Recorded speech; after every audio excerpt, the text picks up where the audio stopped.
and welcome back to Command Stack. I'm Ken. And I'm Garrett. And I'm Ryan. And we are going to be going over the top 4 fleets from Worlds 2024 as we lead up to Adepticon 2025 for Worlds. But we want to specifically take a look at the top 4 lists and what has changed with the latest update that came out. We're about 6 weeks into the update now, guys, right? Something like that. So this is going to be an interesting look to see what we have. I know a couple points have changed. I think in almost all cases, points went up for these lists. So there's going to be some interesting changes. But Ryan, we're going to let you MC this. So why don't you kick us off? All right. So we're going to be starting with fourth place with David. Sorry if I pronounced that wrong. My apologies. Sincere apologies. I don't mean to mispronounce your name. So he had an Akbar fleet, and he got 4th at Worlds, and we got him on stream. If you want to watch, go back and watch him fly this fleet. But this was kicked off with an MC30 Scout, which is what you typically see with Akbar, Expert Shield Techs, Ordnance Experts, External Rats, H9s, and Foresight. Foresight is the only thing in this fleet that I can tell that went up. Went up 2 points. And then you have 2 GR75s, Hondo, CommsNet, and then you have the Gigadrill Assault Frigate Mark IIB. And then you have a big fighter ball with Shara, Lando, Jan, Tycho, and 3 YT-2400s. Now, I have this at 402 now, so he is over the legal limit for a fleet. I think it was at 399 though, Garrett. So I'm thinking Lando was the other point. Lando went up a point. Okay. Oh, that's right. Lando went up from 23 to 24. I was trying to remember what was the other card that changed. Yeah. So what does that put him for a squadron value? So at squads right now, he's at 124. Okay. So he's all right there. I think it's a pretty easy fix here. You just have to chuck Hondo on this. Maybe you chuck a CommsNet. He's already got 2 CommsNets, so he doesn't need Hondo. Yeah. I mean, I think we can. This is kind of illustrative of Akbar really wasn't hit too hard unless you're flying Jaina's Light. and then it was hit really hard. But, this fleet is still, my prediction is this fleet is still very competitive. Akbar is very good in this meta. You have your 3 hitters, you kind of have this principle of having 3 big hitters, with your squads as one, your assault frigates the other, and then the MC30. So it kind of fulfills that fleet building principle of having 3 hitters, which I like to see. So you'd rather throw out slave turrets and instead of swapping it out for DTTs, give you a little bit more reroll capability there? You'd rather have the extra die? Well, he's got Kagan and Sholin, so he can keep slave turrets. Oh, that's true. Yeah. So Ken, what I'd really love to see would be gunnery teams on this assault frigate. Yeah, but then you got to drop 3 points. Well, so if you have then maybe you get those points back with DTTs. Now that is only, you don't get the ton of rerolls like you do in Kagan, and so that's why, right? Because you're not really hitting nearly as hard, but. I don't think you need expert shield techs, honestly. With this amount of fighter coverage, expert shield techs is usually there for, if you have a very light squad cover. It could be really cool to get Torin on there somewhere. To get those blue rerolls. So, it does a ton of damage with the H9s. We're just kind of spitballing. This is obviously a very finely tuned fleet. Yeah. And it got 4th in World. So, I don't really want to say, how to optimize it. Obviously, it's a very good fleet. I just think Intel Officer, Gunnery Team, Assault Frigates are very nasty. And it's not something that I like to see. Yeah, he's got all the rerolls he needs on each ship. Board Experts, H9s, and then Kagan and Sholin. He could, if he wanted to keep Hondo, he could play with the squad ball and take potentially one of the cheaper Lancers now, I think, are within 2 points of where they were, or where you need to be. What's a generic Lancer? 14 points. Yeah. Yeah, so if he drops a YT and takes a Lancer, he's at 398 without Hondo. He could add Hondo back for 400, but he doesn't have to change anything. Just drop Hondo and keep You're going. fine. It's just, Yeah. you have 2 consonants. This fleet's already as perfect as it's going to get. So like Akbar is not an expensive admiral, but like Akbar doesn't really have to have a bid either. No. In fact, in a lot of cases, you want Akbar to go first, so you have that initial shot. Mm-hmm. Yeah, totally comfortable going first or second. So Yeah. I guess Foresight's one of the big changes. It does make that MC30 a little bit more appetizing if you can kill it. But that's a difficult thing. So not really too much has changed from this fleet. So it's maybe that's the point, right? Maybe that's the point. Is that Akbar's still good? Akbar, these kinds of fleets are still good. Yeah. Then the next 2 fleets got hit hard though. Yeah. All right. So moving on to third was old Machi here with Sloniger. So he's got an Onager test bed with Sloan, Price, Vet Gunners, Ord Experts, Engine Techs, and the Red Beam. And then he has the Quasar, of course, with the Skilled First Officer, Flight Controllers, Boosted Comms, Expanded, and Squall. And then he has a Gazanti with Hondo and Reserve Hangar Deck. And then his meaty squad ball is Jindin, Vader, and the Defender, Merrick Steel, Mauler Mythal, Saber, a generic Lambda, and then 2 TIE Interceptors. So this thing got hit on like 5 fronts. So Merrick Steel went up, Reserve Hangar Deck went up, Squall went up, and Price went down 1 point, but lost the killer ability, right? And Jendon went up. Yeah, Jendon went up 2 points. Yeah. So this went from 400 to 407, which is pretty big. It's a big climb. You got to change a lot here. I think you just drop Squall and play the game normally without your Speed 7 fighters. That's probably what I would do. Now with Price, it changes the game with how your Onager hits. Because obviously Price is being used to make an accuracy when this Onager shoots. So now you got to potentially think about, what you would do differently to achieve that. I know Sensor Team used to be pretty popular on Onagers, but the Vet Gunners is pretty important for rerolls. I'd probably keep Price, I guess. But having that guaranteed accuracy is really important. And so, I don't know. What do you guys think? Sensor Teams instead of Vet Gunners and try and sneak in some other attempts at dice fixing in here? Go ahead, Ken. Well, I was going to say, what if you drop Ordnance Experts? Keep the Vet Gunners. Sensor Teams kicks you up 1 point. You got to find 8 points somewhere in the fleet. I like that. Wall is 7 of it. So then you're down to what's one thing you could change. I mean, you could drop Hondo, but you could drop. I guess the land was critical to the shenanigans. Right. Yeah. You could take a TIE fighter instead of 2 TIE interceptors, which is not ideal, but that gets you 6 points. That would get you your 3 points. Actually, if you get 6 points from that, and then you take 2 with Hondo, but you kind of need Hondo. Hondo's important for this list. Yeah, so that's not going to be it. Yeah, you swap out the interceptors for TIE fighters. You lose out on the. We only need 1 TIE. You only need to lose 1 TIE interceptor. Yeah, true. Yeah, you want that other TIE interceptor for the reserve hangar deck. Right. Bring back that one. So, you're at 398 now. What was he before, Garrett? He had a low bid, right? 407. He entered the tournament at 400. 400, okay. Yeah. I'll point out here, he had skilled first officer, probably for slicers. That is even more valuable now in this meta. I think to have some kind of, you're going to see a lot more slicer tools at Worlds. And so you need something, if you're dependent, as this fleet is, on dials, to getting those squad dials out. So you need that kind of protection.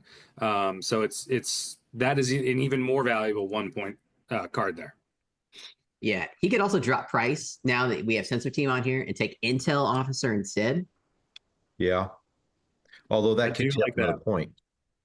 Yeah, but that put him at 399 with our Oh, yeah. So you're at 400 then. Yeah, yeah, yeah. current build.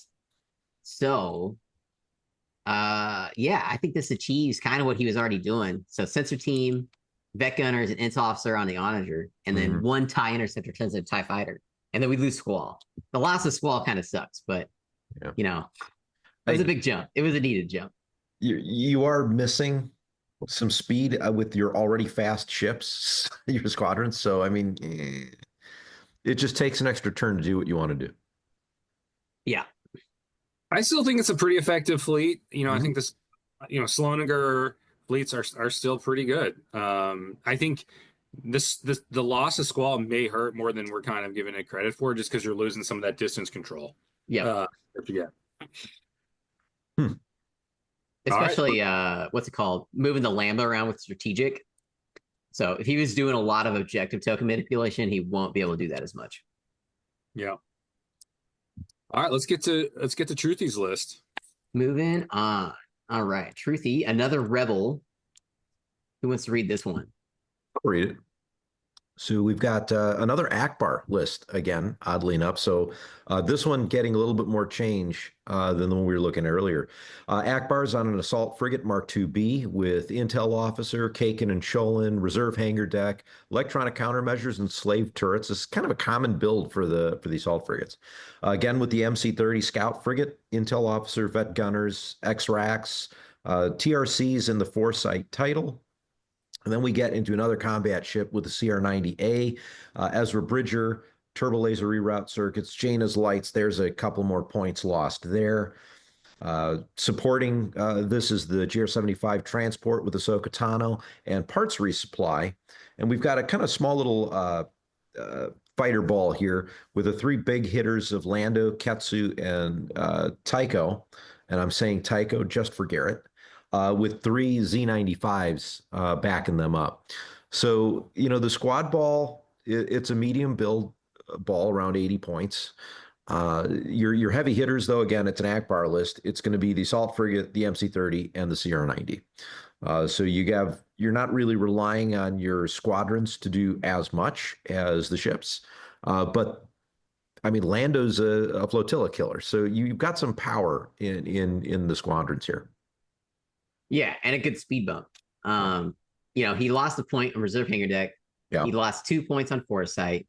He lost 3 points on Jaina's light, and then he lost his 7th point on Lando. So he went from 400 to 407. Yeah. Essentially, you could fly this exactly the same, just drop one of the headhunters. I was going to say, if you drop a headhunter, the only thing you do with that is it changes your deployment. You lose one upfront deployment with the squadrons, but versus changing something else, because what are you going to drop? I mean, ECMs on the assault frigate? Yeah, no. You don't want to do that.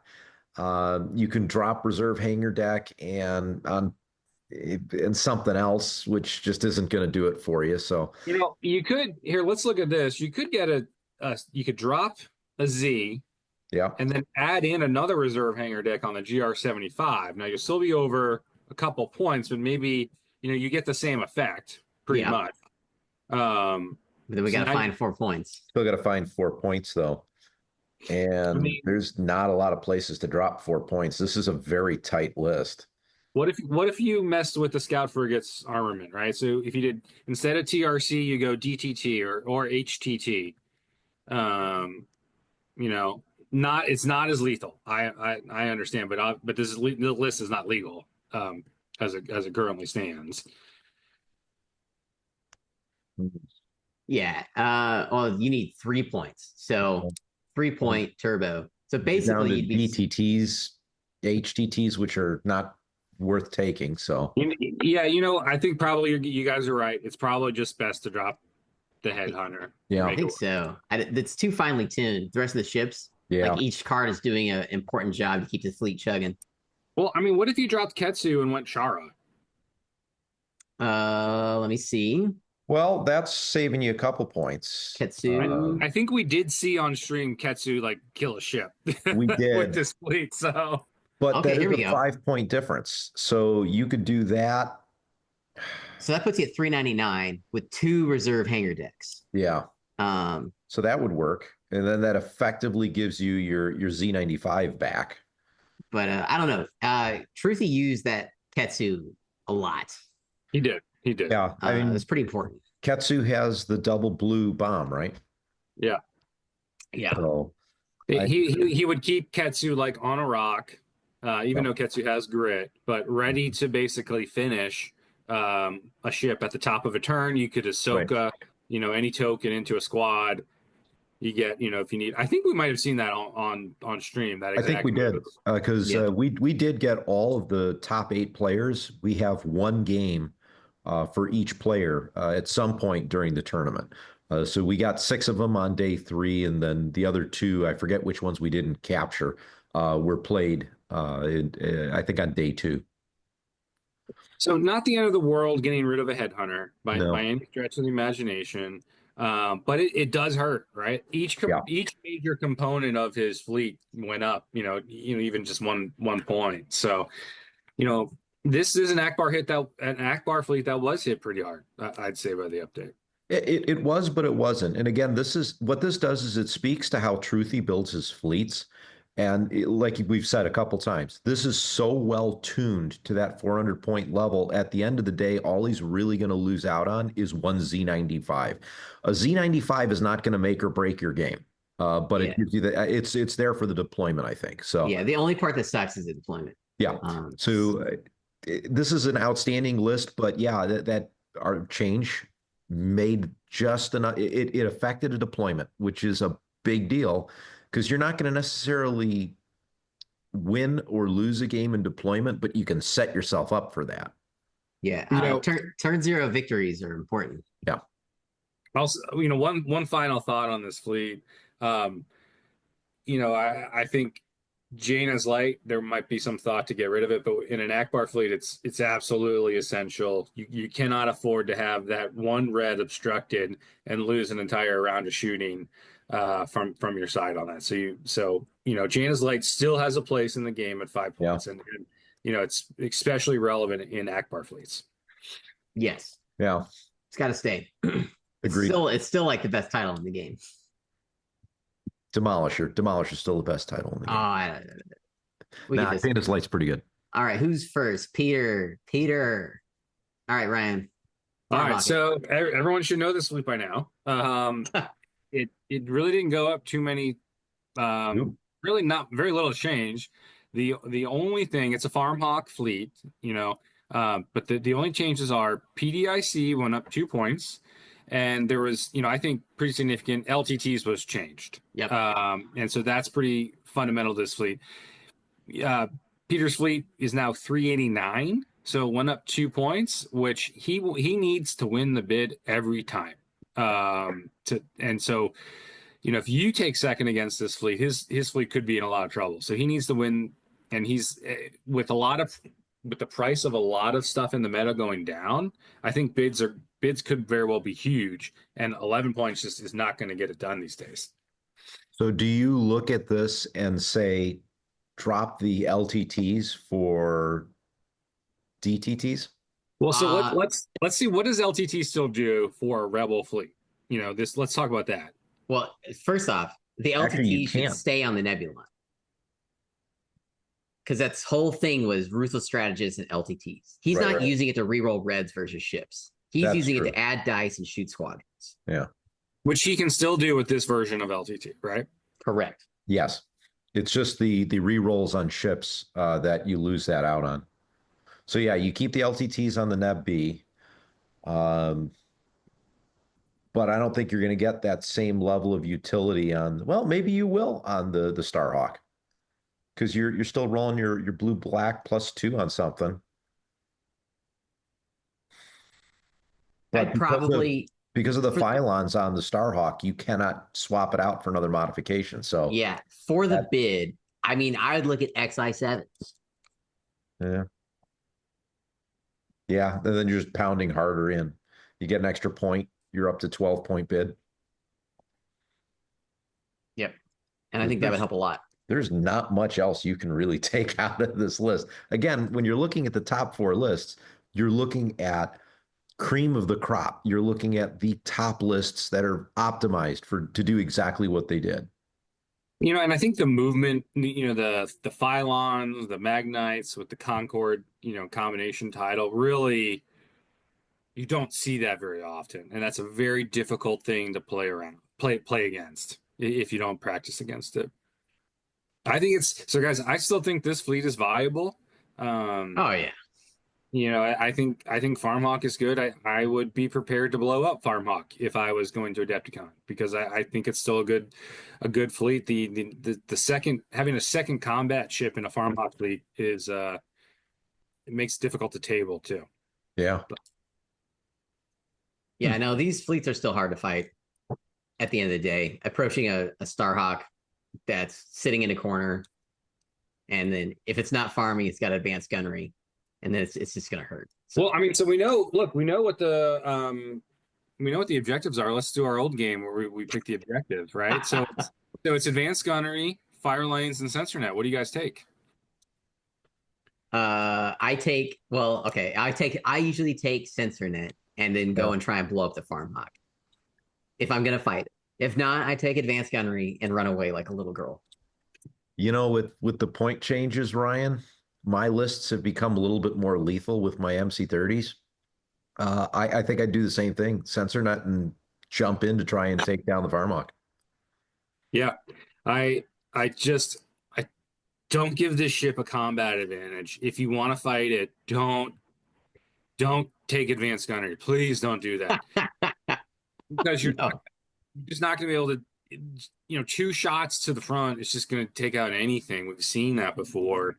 The only thing you have to be aware of with SensorNet is, that they could have like 500 points by round 5, right? Yeah. And that's why you have to get that table. Like it's a fun game, I think, to play this, because you have to commit. Right. Now, this is a harder fleet because once you spend 3 turns killing the Starhawk, now you got to spend the next 2 turns killing the Nebulon, and that's not easy, necessarily easy either. So it is a very tough fleet to play. But if you have the capability to kill it, take SensorNet, keep pushing those tokens to the back of the fleet so those VCXs can't ruthless you. Yeah. Yeah. All right. That's probably your best bet. I agree. No, still 4 really tough and good lists going into the new meta. Any high level, what the bullet point of what this exercise, Garrett and Ken, that we've kind of done looking at these fleets, any kind of high level takeaways? I mean, I think the biggest one is LTTs is a huge impact on all top 8, except for the 2 Akbar lists with slave turrets. It really changes like how you fly. And how you deal with enemy squadrons, right? Like all of a sudden, like it's like a comfort blanket that you can deal with squadrons with it. What LTT, the change to LTT has done is, and Garrett, you kind of said this, is that it's no longer an offensive card. It's almost more defensive, because you don't want to have your squadrons. As squadrons, you're not going to plop yourself next to a ship with LTTs. But now, if you get the extra dice to take out squadrons from the ship, but that extra firepower now that you would use to reroll all your red dice when you're firing at range, you've lost that capability. So now you're starting to think, if you're using it for both, what do you really want to use it for? And I think that's been the most significant change. That and Victory 2s are cheaper, but we haven't seen that in the top 8 here. For Victory. I don't know. I think we are going to see the end of GCW complete dominance. I don't think the Republic's going to come, but I do think the CIS are going to have an equal share, more so than just one in the top 8. I think we'll see at least 2. I'm going to say 2 CIS players in the top 8. Yeah, I think that's the big takeaway is Empire. I think Empire's been nerfed a little bit with Squall and Jendon. Those fleets look differently. Price, They took away a lot of good tools that Empire had, but they had the most tools. So, But the Empire has other tools. So I think what we're going to see is a couple months of the Empire reutilizing some older tools to see how they can be more effective. And I think it's going to be interesting to see, especially what comes up at Worlds. And I think by the time we get to Nova, it'll be real interesting. We'll have some new builds that we're not going to be aware of now. it's kind of the Wild West right now, so it's definitely fun. So I'm glad we did this exercise. Thanks for doing it with me, guys. I think we'll try to have one more episode up before Adepticon at least. So stay tuned, I guess. Well, we're just shy of 30 days away from Adepticon, so it's coming up real fast. But we'll be looking forward to seeing everyone there. Yeah, it's gonna be awesome. I'm already stressed. It'll be fine, Garrett. We're going to do great. We're going to Yes. So, all right, everyone. So, as Ryan said, thanks again for listening in here to Command Stack. If you're interested in getting the audio version, we've got all the links down in the video description below on the various different ways you can tune in via the audio. And of course, if you're interested, join up on the IN Radio Discord, where you can talk to all of us in the Command Stack channel and tell us what you guys think about what maybe needs to change on some of these top 4 lists. So until next time, everyone, I'm Ken. And I'm Garrett. I'm Ryan. And you've been listening to Command Stack.